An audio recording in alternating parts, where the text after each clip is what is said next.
Assalamualaikum teman-teman, nama saya Ilham Jaya dan saya akan menjelaskan tentang peristiwa Perang Padri, dampak, penyebab, dan awal mulanya.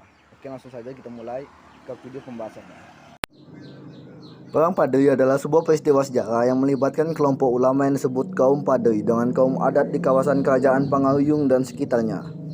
Perang Padri diketahui terjadi di Sumatera Barat, tepatnya di wilayah kerajaan Pangarunyung pada tahun 1803 sampai dengan 1838. Semula Perang Padri adalah perang saudara yang kemudian berakhir menjadi perang melawan pemerintahan kolonial Belanda.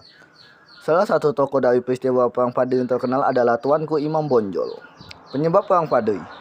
Perang Padri pada mulanya disebabkan adanya perbedaan prinsip mengenai ajaran agama antara kaum Padri dan kaum adat. Pertentangan terjadi karena kaum Padri atau kelompok ulama ingin mengubah kebiasaan-kebiasaan buruk yang ada di masyarakat kaum adat. Bermula dari kepulangan 3 orang haji di Mekah sekitar tahun 1803, yaitu Haji Miskin, Haji Sumanik, dan Haji Fiobang, yang ingin memperbaiki syariat Islam yang belum sempurna dijalankan oleh masyarakat Minangkabau.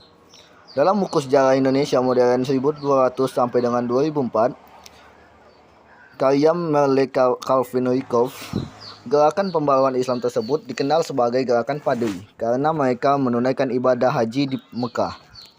Diketahui kebiasaan kaum adat dalam kesehariannya waktu itu dekat dengan judi, sabung ayam, minuman keras, tembakau, serta penggunaan hukum matriarkat untuk pembagian warisan.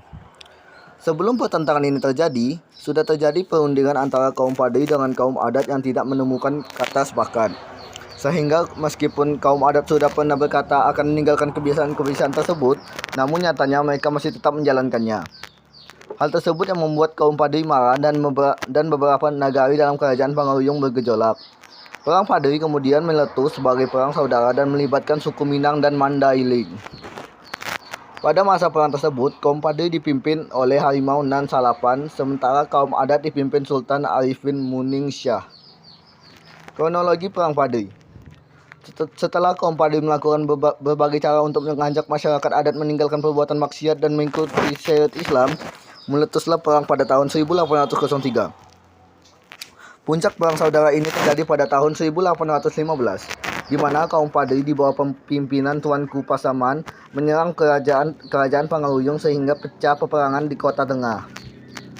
Serangan ini menyebabkan Sultan Arifin Muningsyah terpaksa menyingkir dan melarikan diri dari ibu kota kerajaan, dan kaum Padri berhasil menekan kaum adat. Saat itu, kaum Padri dipimpin oleh Tuanku Nanrence, Tuanku Pasaman, Tuanku Rao, Tuanku Tambusai, Tuanku Lintau, Tuanku Manciangan, Tuanku Pandai Sikek, dan Tuanku Barumun, atau lebih dikenal dengan sebutan Harimau Nan Salapan.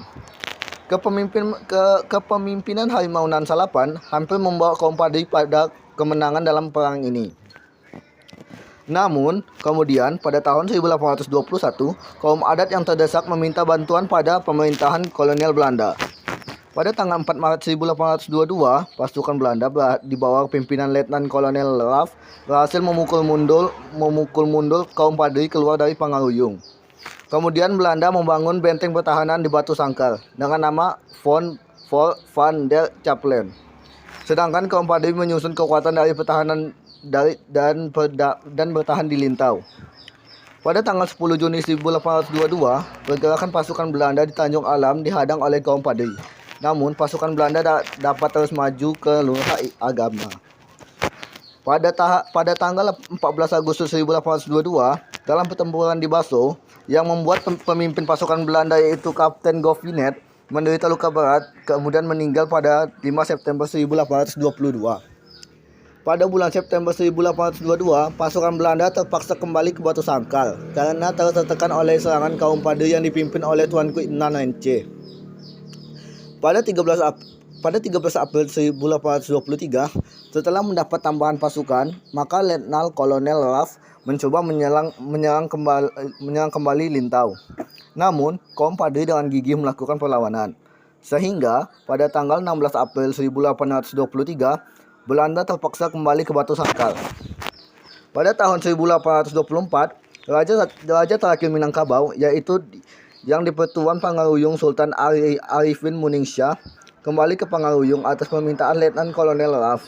Namun, pada tahun 1825, beliau wafat dan kemudian dimakamkan di Pangaruyung. Pada 15 November 1825 disepakati perjanjian Masang, yaitu periode gencatan senjata yang disepakati oleh pasukan Belanda dan kaum Padri yang dipimpin oleh Tuanku Imam Bonjol. Saat itu memang posisi pemerintah Hindia Belanda tengah kewalahan karena menghadapi berbagai perang baik di daerah Eropa dan Jawa, atau lebih dikenal dengan Perang Diponegoro, yang menguras dana pemerintah. Selama periode gencatan senjata inilah Tuanku Imam Bonjol mencoba memulihkan kekuatan dan merangkul kembali kaum adat. Sehingga akhirnya muncul suatu kesepakatan yang dikenal dengan nama Piakat Puncak Pato di Bukit Malapalam, Kabupaten Tanah Datar. Kesepakatan ini berbunyi adat Basandi Syarak, Syarak Basandi Kitabul, yang artinya adat Minangkabau berlandaskan kepada agama Islam dan agama Islam berlandaskan kepada Al-Quran dan menjadi puncak evolusi Islam dalam adat Minangkabau. Perang saudara yang berlangsung dari tahun 1803 hingga tahun 1821 dan telah merugikan kedua belah pihak baik harta maupun korban jiwa pun berakhir. Berakhirnya perang Diponegoro mengembalikan kekuatan Belanda yang kembali mencoba untuk menundukkan kaum Padri. Keinginan kuat Belanda untuk menguasai perkebunan kopi di kawasan pedalaman Minangkabau membuat mereka melanggar perjanjian yang telah dibuat sebelumnya dengan menyerang Negari Pandai Sikek. Diketahui, Negari Pandai Sikek adalah daerah yang mampu memproduksi mesiu dan senjata api. Belanda juga membangun benteng Fort de Kock di Bukit Tinggi untuk memperkuat kedudukannya.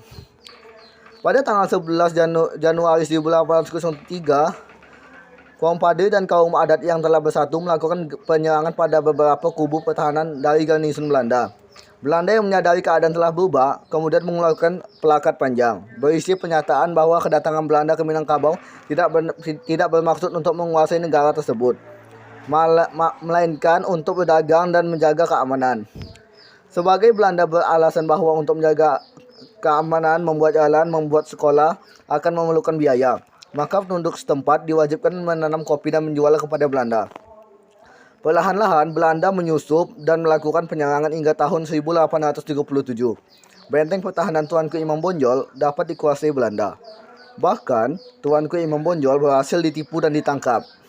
Peperangan berlanjut sampai akhirnya benteng terakhir kaum Padri di Dalu-Dalu, Rokan Hulu, yang dipimpin oleh Tuanku Tambusai jatuh ke tangan Belanda pada 28 Desember 1838. Perang Padri pun dianggap selesai dan kemenangan jatuh ke pihak kolonial Belanda. Sementara Tuanku Tambusai bersama sisa-sisa pengikutnya terpaksa pindah ke Negeri Sembilan di Semenanjung Malaya. Kerajaan Pangaruyung akhirnya menjadi bagian Pax Nederlandica di bawah kendali Hindia Belanda. Dampak Perang Padri ialah Perang Padri yang berlangsung selama sekitar 20 tahun pertama perang itu, atau lebih tepatnya 1803 sampai dengan 1821, praktis memakan korban dari sesama kaum Padri dan kaum adat, yaitu orang Minangkabau dan Batak Mandailing. Dampak yang langsung dirasakan setelah Perang Padri adalah jatuhnya kerajaan Pangaruyung atau wilayah Sumatera Barat ke tangan kolonial Belanda. Selain itu, Tuanku Imam Bonjol yang tak sudi untuk menyerah kepada Belanda harus ditangkap dan dibuang ke Cianjur, Jawa Barat. Dalam pengasingan tersebut, Tuanku Imam Bonjol sempat dipindahkan ke Ambon dan akhirnya ke Lotak, Minahasa, dekat Manado, dan meninggal dunia pada tanggal 8 November 1864. Baiklah, itu saja yang bisa saya sampaikan. Mohon maaf jika suara saya tidak jelas, karena memang suara saya tidak jelas dan saya sedang sakit tenggorokan.